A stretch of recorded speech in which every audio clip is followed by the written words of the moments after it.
দর্শক স্বাগত SATV digital. এই মুহূর্তে আমি রয়েছি টিএসসি রাজু ভাস্কর্য। দেখতে পাচ্ছেন রাজু ভাস্কর্যের পুরো এলাকা জুড়ে বৈষম্য বিরোধী ছাত্র আন্দোলনের আজকের এই কর্মসূচি। এক মাস সরকারের পতনের 1 মাস পূর্তি উপলক্ষে পুরো রাজু ভাস্কর্য জুড়ে কিন্তু অসংখ্য অগণিত শিক্ষার্থীদের মিলন মেলায় পরিণত হয়েছে। তারা একই বার্তা দিচ্ছেন, আজকে 1 মাস পর যে সরকারের পতন হয়েছে, পতনের পর শহীদদের বিনিময়ে, রক্তের বিনিময়ে বাংলাদেশ থেকে একটি স্বৈর শাসকের পরাজয় হয়েছে, পতন হয়েছে। সেই শহীদদের বিচার চাওয়া এবং যারা এই শহীদদের হত্যাকাণ্ডের সাথে যারা জড়িত ছিল তাদেরকে বিচার চেয়ে আজকের এই শহীদি মার্চ কর্মসূচি দিয়েছে বৈষম্য বিরোধী ছাত্র আন্দোলন। তারই অংশ হিসেবে আজকে আমরা দেখতে পাচ্ছি টিএসসিতে হাজার হাজার শিক্ষার্থীরা কিন্তু সরকার পতন আন্দোলনের মতন যেভাবে শিক্ষার্থীরা মাঠে রাজপথে নেমে এসেছিল, আজও তার ব্যতিক্রম নয়। হাজার হাজার শিক্ষার্থীরা আজকে এই দিনটিকে মনে রাখতে এবং 1 মাস পূর্তি উপলক্ষে আজকের এই শহীদি মার্চ কর্মসূচিতে কিন্তু তারা অংশ নিয়েছেন এবং তারা যেটি আজকে বলতে চাচ্ছেন যে শহীদদের রক্তের বিনিময়ে যেই আমরা নতুন করে একটি নতুন বাংলাদেশ, নতুন করে আমরা যে দেশকে নিয়ে ভাবতে শুরু করেছি, এটি স্বৈরতান্ত্রিক যে রাষ্ট্র তৈরি হয়েছিল, স্বৈরতান্ত্রিক রাষ্ট্রের যে পরিবর্তন হয়েছে, সেই পরিবর্তন থেকে আমরা নতুন একটি সম্ভাবনাময়ী এবং একটি আমরা সকলের যে সহমত এবং সকলের অংশগ্রহণমূলক একটি রাষ্ট্র পেয়েছি। সেই রাষ্ট্রে যেই শহীদদের বিনিময়ে আমরা যেই রাষ্ট্রটি পেয়েছি, সেই শহীদদের প্রতি যে বিচার এবং শহীদদের হত্যাকাণ্ডের যে বিচার, সে বিচার যাতে সুষ্ঠু ধারায় হয়, তারই একটি বার্তা দিতেই আজকের এই আয়োজন। আমরা দেখছি যে শিক্ষার্থীদের পাশাপাশি নানা পেশার মানুষ কিন্তু আজকের এই শহীদি মার্চে অংশগ্রহণ করেছেন এবং তারা জানাতে চান যে কোনো মূল্যে এই হত্যাকাণ্ডের সাথে জড়িত তাদের বিচার করতে হবে। আমরা দেখতে পাচ্ছি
দর্শক, আমরা যেমনটি দেখতে পাচ্ছি এই মুহূর্তে রাজু ভাস্কর্যের পাদদেশে হাজার হাজার ছাত্র জনতা তারা যে বার্তা দিতে যাচ্ছেন, গত 5ই আগস্ট যে সরকারের পতন হয়েছে, সেই সরকার পতনের পিছনে কিন্তু অসংখ্য অগণিত শিক্ষার্থী ছাত্র জনতার যে রক্ত, সেই রক্ত মাখা হয়েছিল।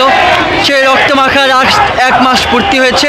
এখনও যারা এই হত্যাকাণ্ডের সাথে জড়িত তাদের বিচারের আওতায় আনতে হবে, যথাযথ বিচার করতে হবে, এমন দাবিতেই আজকে তাদের 1 মাস পূর্তি উপলক্ষে শহীদি মার্চ আজকের আয়োজন। এবং সে আজকের আয়োজনকে ঘিরে আমরা দেখছি পুরুষ রাজু ভাস্কর্য জুড়েই শিক্ষার্থী এবং বিভিন্ন পেশা মানুষের অবস্থান রয়েছে। তারা কিন্তু জানাতে চান যে কোনো মূল্যে যে অন্তর্বর্তীকালীন সরকার গঠিত হয়েছে, সেই অন্তর্বর্তীকালীন সরকারের কাছে তারা বার্তা দিতে চান যে তারা যেন দ্রুতই এই হত্যাকাণ্ডের বিচার করা হয় এবং সেই সাথে নিহত যে সকল পরিবার রয়েছেন সেই সকল পরিবারের যে পুনর্বাসন, সেই সকল পরিবারের যাতে আর্থিক প্রণোদনা সরকার থেকে ব্যবস্থা করা হয়, এমনটি কিন্তু তাদের চাওয়া। আমরা একটু এখানকার যারা শিক্ষার্থী রয়েছেন তাদের সাথে একটু কথা বলবো এবং তারা আজকের এই শহীদ মার্চের মাধ্যমে তারা কি বার্তা দিয়েছে একটু জানতে চাবো। ভাই আমরা একটু আপনার কাছে জানতে চাবো, আজকে আপনারা শহীদ মার্চ কর্মসূচি ঘোষণা করছেন, আমি যদি ভুল না বলে আপনি চট্টগ্রাম বিশ্ববিদ্যালয় থেকে এসেছেন। আমরা কিছু জানতে চাবো আজকের এই শহীদ মার্চের মাধ্যমে আপনারা সরকারের কাছে কি চাচ্ছেন এবং বার্তাটা কি দিতে চাচ্ছেন? আমাদের যে সকল বার্তা আপনারা বিভিন্ন প্লেকার্ড দেখতে পাচ্ছেন, আমাদের সবথেকে বড় যে দাবি সেটা হলো আমাদের যে সকল শহীদ ভাই রয়েছেন তাদেরকে যারা মারছে, যে ফ্যাসিস্ট সরকার ছিল তাদের বিচারের দাবি অন্যতম একমাত্র মেন দাবিটা হলো আমাদের এটা যে ফ্যাসিস্ট সরকারের বিচার চাই। কারণ বিচারের সর্বোচ্চ বিচার যেটা আছে একবারে খুনি হাসিনা আমরা ফাঁসি চাই। ধন্যবাদ আপনাকে। দর্শক আমরা কথা বলছিলাম শিক্ষার্থীদের সাথে, তারা যেমনটি জানিয়েছে। আমরা আর দু একজন বিভিন্ন পেশার মানুষও কিন্তু রয়েছেন এখানে, আমরা একটু তাদের সাথে আমি একটু আপনার সাথে জানতে চাই। আজকের শহীদ মার্চ কর্মসূচি ঘোষণা করেছে বৈষম্যবিরোধী ছাত্র আন্দোলন, আপনি নিশ্চয়ই সেই কর্মসূচিতে অংশগ্রহণ করেছেন। আজকের এই অংশগ্রহণের মধ্যে দিয়ে আপনার সাধারণ মানুষ আসলে কি চাচ্ছেন, কি বার্তা দিতে চাচ্ছেন অন্তর্বর্তীকালীন সরকারকে? ধন্যবাদ আপনাকে, ধন্যবাদ জানাচ্ছি এসিটিভিকে। বেসিক্যালি এখানে সবাই সাধারণ জনমানুষের মধ্যে আসতে পারা এবং একাত্মতা ঘোষণা করতে পারা, এটা ব্যক্তিগতভাবে এটা আমাদের দায়িত্ব বলে মনে করছি। পাশাপাশি আমি একজন অবসরপ্রাপ্ত সামরিক কর্মকর্তা, সেইখান থেকেও আমাদের একটা দায়বদ্ধতা থেকে যায়। এবং আপনারা জেনে খুশি হবেন যে বর্তমানে আমরা যারা গত 15 বছরে ফ্যাসিস্ট সরকারের আমলে আমরা যারা সেনাবাহিনী অফিসার ছিলাম তাদের উপর অমানবিক অত্যাচার হয়েছে, অবিচার হয়েছে। এবং এই ফ্যাসিস্ট সরকারের জন্যে আমরা যারা দেশপ্রেমিক সেনাবাহিনী অফিসার যারা ছিলাম তাদেরকে সেনাবাহিনীতে চাকরি করতে দেওয়া হয়নি এবং আমাদেরকে চলে আসতে দেওয়া হয়েছে। এর প্রতিবাদ আমরা জানাচ্ছি এবং আমরা এই সরকারের কাছে এবং আমাদের এই যে একজন ডক্টর ইনুস যিনি আছেন স্যারের কাছে আমাদের আবেদন, সম্মানিত ভাইয়েরা, যেই সকল আমি বলতে চাচ্ছি আমাদের লং মার্চ শুরু হয়ে গেছে।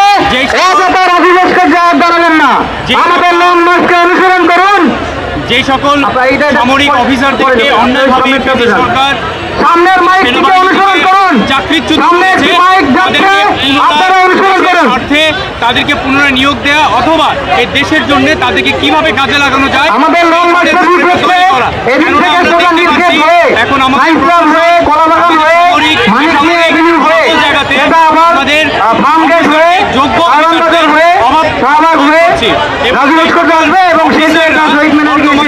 এই সরকারের সম্মানিত ভাইরা, আমাদের লং মার্চ শুরু হয়ে গেছে। আপনারা লং মার্চকে অনুসরণ করুন।